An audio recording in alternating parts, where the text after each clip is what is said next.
क्या बजट 2026-27 में middle class को बड़ी टैक्स राहत मिलेगी या फिर सरकार पुरानी टैक्स रिजीम को पूरी तरह से खत्म करने जा रही है? नमस्कार, मैं आपके साथ विभा उपाध्याय और आप देख रहे हैं न्यूज़ 18 बिहार झारखंड का डिजिटल प्लेटफॉर्म। आज बात उस मिडिल क्लास की होगी जिसे हर बार टैक्स स्लैब को लेकर सबसे ज़्यादा राहत की उम्मीद होती है। तो क्या इस बार राहत के साथ ये बजट आएगा? अगर आप भी सैलरीड हैं या टैक्स देते हैं तो ये वीडियो आपके लिए बहुत ज़रूरी है। केंद्रीय बजट 2026-27 जैसे जैसे नज़दीक आ रहा है, टैक्स पेयर्स के मन में सवालों की जैसे एक बाढ़ सी आ गई हो। एक तरफ लोग टैक्स में छूट की उम्मीद लगाए बैठे हैं तो दूसरी तरफ ये चर्चा तेज है कि क्या सरकार पुराने इनकम टैक्स सिस्टम को बंद कर देगी। फिलहाल भारत में दो टैक्स रिजीम हैं, एक तो पुराना टैक्स रिजीम और दूसरा नया टैक्स रिजीम। सरकार पिछले कुछ सालों से नए टैक्स रिजीम को प्रमोट कर रही है। लोग इसमें ज़्यादा इंटरेस्ट दिखाएं, इसकी तरफ बढ़े, ये सरकार की कोशिश है। लेकिन अब भी एक बड़ा तबका है जो पुराने टैक्स रिजीम में ही आगे बढ़ रहा है। यहाँ तक कि फाइनेंशियल ईयर 2025-26 से नया टैक्स रिजीम डिफ़ॉल्ट बना दिया गया। अब ऐसे में मतलब अगर आप अपने खुद से कोई विकल्प नहीं चुनते हैं तो अपने आपका टैक्स रिजीम जो है वो नया टैक्स सिस्टम को लागू कर देगा। ओल्ड टैक्स रिजीम क्यों ज़रूरी है ये भी समझ लीजिए और उसके बाद फैसला कीजिए कि आपके लिए सुटेबल कौन सा रिजीम है। चार्टर्ड अकाउंटेंट जो होते हैं वो इस चीज़ को बेहतर और वैज्ञानिक तरीके से आप तक पहुंचाते हैं, इसलिए आपको उनकी भाषा ज़्यादा आसानी से समझ में आएगी। और ऐसे ही कुछ चार्टर्ड अकाउंटेंट्स की मिली जुली राय इसे लेकर सामने भी आई।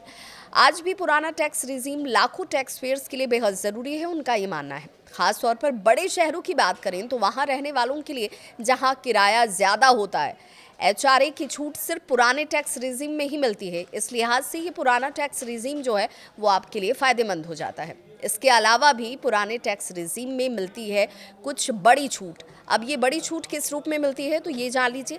होम लोन के ब्याज दर पर ये छूट पुराने टैक्स रिजीम में ज़्यादा है, इस लिहाज से लोग इसे पसंद करते हैं। इसमें 2 लाख तक सेक्शन 80C में आपको तकरीबन 1.5 लाख तक की छूट मिल जाती है, इस वजह से भी ये प्रायोरिटी में ज़्यादा है।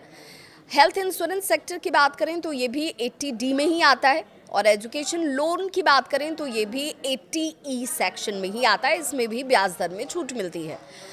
इतना ही नहीं, LIC की बात करें, PPF की बात करें, ELSS जैसे निवेश की बात करें तो इसमें भी टैक्स छूट जो है ये पुराने रिजीम में लोगों को हासिल होता रहा है। अब ये सब फायदे अगर हटे तो मिडिल क्लास पर टैक्स का बोझ स्वाभाविक तौर पर है कि बढ़ जाएगा। वहीं नया टैक्स रिजीम ज़्यादा सरल है। अब इसकी खास बात यह है कि आपको बहुत सारी पेचीदगियां नहीं होती है। नए टैक्स रिजीम में आपको कुछ करना नहीं होता है और इसलिए भी लोग इसे चुनाव के तौर पर देखते हैं। कम टैक्स स्लैब, कम टैक्स रेट, कोई झंझट नहीं और कटौती नहीं है तो लोगों के लिए ये अपने आप ही पसंद बन जाता है। 12 लाख तक की सामान्य आय पर लगभग कोई टैक्स नहीं है, इसलिए भी टैक्स जो नया टैक्स रिजीम है वो लोगों की चॉइस है।